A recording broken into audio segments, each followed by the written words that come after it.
వీక్షకులకు శుభాకాంక్షలు. శివకుమారరావు మల్కారి ఛానల్కు స్వాగతం. వీక్షకులారా, జీవితంలో సమస్యలనే శత్రువులతో పోరాడి అలసిపోయారా? మరి జీవన సమరంలో పరిస్థితులనే శత్రువులను పంచ వ్యూహాలతో సమూలంగా ఎలా ఎదుర్కోవాలో ఒక సంస్కృత శ్లోకం ఆధారంగా ఈ కార్యక్రమంలో చెప్పుకుందాం. వీక్షకులారా, ఇప్పుడు చెప్పబోయే శ్లోకం కేవలం విద్యార్థులకు సంబంధించింది కాదు. విజయాన్ని సాధించాలని తమ నరనరాల్లో ఎవరికైతే విపరీతమైన తపన ఉంటుందో వారికి సంబంధించినది. విజయాన్ని ప్రసాదించే పంచవ్యూహ శ్లోకాన్ని ఇప్పుడు మనం తెలుసుకుందాం. కాకశ్చేష్ట బకోధ్యానం శ్వాన నిద్ర తథైవచ అల్పాహారి గృహత్యాగి విద్యార్థి పంచలక్షణం. ఈ శ్లోకాన్ని విశ్లేషించుకుంటే, కాకశ్చేష్ట అనగా కాకిలా లక్ష్యం కొరకు కష్టపడాలి. కాకి తన లక్ష్యాన్ని సాధించడానికి చురుకుగా తెలివిగా వ్యవహరిస్తుంది. పరిష్కార మార్గాన్ని నేర్పుగా అన్వేషిస్తుంది. మీకు తెలిసే ఉంటుంది, దప్పిక కొన్న కాకి తన దాహం తీర్చుకోవడానికి కుండలో అడుగంటిన నీటిని గులకరాల సాయంతో ఎలా పైకి తెచ్చిందో, అలా విజేతలు కూడా తమ అభ్యాసంలో కొత్త మార్గాలను, కొత్త అధ్యయన పద్ధతులను అన్వేషిస్తూ ఉండాలి. దీనికి సంబంధించి ఒక ఉదాహరణ తెలుసుకుంటే, విద్యుత్ బల్బును కనుగొనే ప్రయత్నంలో థామస్ అల్వా ఎడిసన్ 1000 పరీక్షలు చేశాడు. ప్రతి వైఫల్యాన్ని అవకాశంగా చూశాడు. ఎడిసన్ ప్రకారం, నేను బల్బు కనిపెట్టడంలో 1000 మార్లు ఫెయిల్ అయ్యానని అనుకోకండి, బల్బును కనిపెట్టడానికి 1000 పద్ధతులను నేర్చుకున్నాను అన్నాడు. ఇలా విజేతలు తమ లక్ష్య సాధనలో ఎదురైన ప్రతి సవాళ్ళ నుండి ఒక్కొక్క పాఠం నేర్చుకుంటూ ఉండాలి. తర్వాత విజేత అలవర్చుకోవాల్సిన గుణం బకోధ్యాన. బకోధ్యాన అంటే, బకము అంటే సంస్కృతంలో కొంగ, అంటే కొంగలా ఏకాగ్రతగా ఉండాలి. ఎలాగంటే, కొంగ నీటిలోని చేపల కొరకు గంటల తరబడి కదలకుండా నిశ్శబ్దంగా ఏకాగ్రతతో నీటినే గమనిస్తూ ఉంటుంది. అలాగే విజేత కావాలనుకునే వారు కూడా బయట విషయాలపై ధ్యాస లేకుండా కేవలం తన లక్ష్యంపైనే ఏకాగ్రత దృష్టిని ఉంచాలి. దీనికి సంబంధించిన ఉదాహరణను గమనిస్తే, ఐజాక్ న్యూటన్ గురుత్వాకర్షణ నియమం కనుగొన్నప్పుడు అతని ఏకాగ్రత ఒక ధ్యానానికి నిదర్శనం.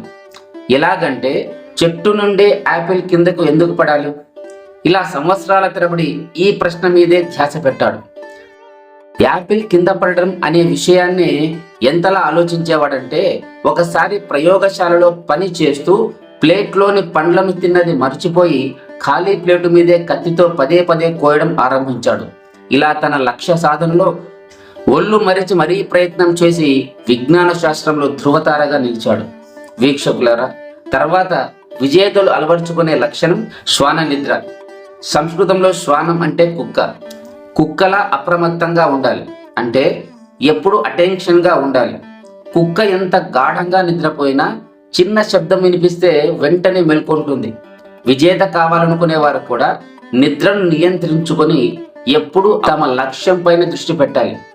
ఉదాహరణకు, రాత్రి 8 గంటలు నిద్రపోవడానికి బదులుగా 6 గంటల నిద్రతో పాటు రోజులో చిన్న పునుకులు తీసుకోవడం విజేతకు ఉపయోగంగా ఉంటుంది. దీనికి సంబంధించిన ఉదాహరణ గమనిస్తే, ప్రపంచ ప్రఖ్యాతిగాంచిన చిత్రకారుడు లియోనార్డో డావిన్సీ ప్రతి 4 గంటలకు 20 నిమిషాలు మాత్రమే నిద్రిస్తూ రోజులో కేవలం 2-3 గంటలకు నిద్రను పరిమితం చేశాడు. ఈ సమయ నిర్వహణ వల్ల అతను మోనాలిసా, ది లాస్ట్ సప్పర్ వంటి మాస్టర్ పీస్లను సృష్టించగలిగాడు. విజేతలు కావాలనుకునే వారు నిద్రను సమయ నిర్వహణతో, నాణ్యతతో సమతుల్యం చేయాలి. తర్వాత విజేతల మరొక లక్షణం అల్పాహారి. అల్పాహారి అనగా మితంగా తినడం. అధికంగా తింటే బద్ధకం పెరిగి ఏకాగ్రత తగ్గుతుంది, లక్ష్యం మీద దృష్టి నిలవదు. కాబట్టి తినేది తక్కువైనా పోషకాహారం ఎక్కువగా ఉండాలి. విజయాన్ని కాంక్షించేవారు జంక్ ఫుడ్ను అతిగా తినడం వంటి అలవాట్లను క్రమంగా తొలగించుకోవాలి. ఉదాహరణకు, విజేతలు పరీక్షా కాలంలో కాఫీలకు బదులుగా హార్లిక్స్, బాదం పాలు, ఫలాలను స్నాక్స్గా తీసుకోవడం వలన ఈ శరీరానికి శక్తినిచ్చి మెదడును సక్రమంగా పని జరిగేలా చూస్తాయి. ఈ అంశానికి సంబంధించి ఉదాహరణను గమనిస్తే, మహాత్మా గాంధీ స్వాతంత్రోద్యమ సమయంలో అల్పాహారం, ఉపవాసాలతో ప్రతిరోజు 18 గంటలు పనిచేస్తూ ఇతరులకు ఆదర్శంగా మరియు చురుకుగా ఉండి లక్షలాది భారతీయులకు దిశానిర్దేశం చేసేవాడు. వీక్షకులారా, మనందరికీ ఆరోగ్యమే గొప్ప సంపద. కాబట్టి అటువంటి ఆరోగ్యాన్ని కాపాడుకుంటూ పనికి రాని ఆహారాలను తీసుకోకుండా పౌష్టికాహారాన్ని మితంగా తీసుకుంటూ శరీరంలో చురుకుదనాన్ని నింపాలి. వీక్షకులారా, తర్వాత విజేతలు పాటించే మరొక లక్షణం గృహత్యాగి. గృహత్యాగి అనగా మనం నివసించే ఇంటిని వదిలి వెళ్ళడం. విజేతలు తమ లక్ష్యం కోసం ఇంట్లో ఆనందాన్నిచ్చే అన్ని సౌకర్యాలను ఆనందాలను వదిలి చదువు మీదే దృష్టి పెట్టాలి. విజేతలు తాత్కాలిక సుఖాలను త్యజిస్తే దీర్ఘకాల విజయాలను పొందుతారు. ఉదాహరణకు నెల్సన్ మండేలా సుఖాలను త్యజించి లక్ష్యం కొరకు 27 సంవత్సరాలు గృహత్యాగం చేసి దక్షిణాఫ్రికా స్వాతంత్ర్యం కొరకు జైలు శిక్షను ఆనందంగా అనుభవించాడు. చివరికి అనుకున్న లక్ష్యమైన దక్షిణాఫ్రికాకు స్వాతంత్ర్యం తీసుకుని వచ్చాడు. అలాగే తమ జాతి బాగు కొరకు ఉన్నత చదువులు చదవడం కొరకు బిఆర్ అంబేద్కర్ విదేశాలకు వెళ్లి గృహత్యాగం చేసి తమ జాతి ఉద్ధరణలో విశేష పాత్రను పోషించాడు. కాబట్టి విజేతలు కావాలనే లక్ష్యం ఉన్నవారు ఈ 5 లక్షణాలను పాటిస్తే జీవితంలో విజయాలను ఖచ్చితంగా సాధిస్తారు. సూక్ష్మంగా ఈ 5 అంశాలను గమనిస్తే కాకిలా ప్రయత్నం చేయాలి అనగా నేర్పుతో లక్ష్యాన్ని సాధించాలి. దీనికి ఉదాహరణ థామస్ ఆల్వా ఎడిసన్. 2, కొంగలా ఏకాగ్రతతో ఉండాలి అనగా లక్ష్య సాధనలో మునిగిపోవాలి. ఉదాహరణకు ఐజాక్ న్యూటన్. 3, కుక్కలా నిద్రిస్తూ ఉండాలి అనగా లక్ష్యంలో సోమరితనాన్ని వదిలి సమయపాలనను పాటించాలి.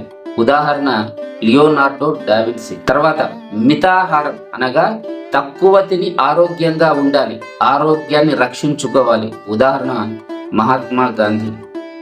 తర్వాత గృహత్యాగి అనగా లక్ష్యం కొరకు సుఖాలను సౌకర్యాలను వదిలివేయాలి. ఉదాహరణకు నెల్సన్ మండేలాల మరియు అంబేద్కర్ల గృహ సుఖాలను వదిలి సవాళ్లను ఎదుర్కోవాలి. ఇలా తమ జీవిత లక్ష్యాలను సాధించాలంటే విజేతలైన వారు ఖచ్చితంగా ఈ 5 లక్షణాలను పాటించి ఉంటారు. మన జీవన యుద్ధ క్షేత్రంలో ఈ పంచవ్యూహాలు పాటించి విజయాభిలాషులు తమ లక్ష్యాలను సులభంగా ఛేదించగలరు. ధన్యవాదములు.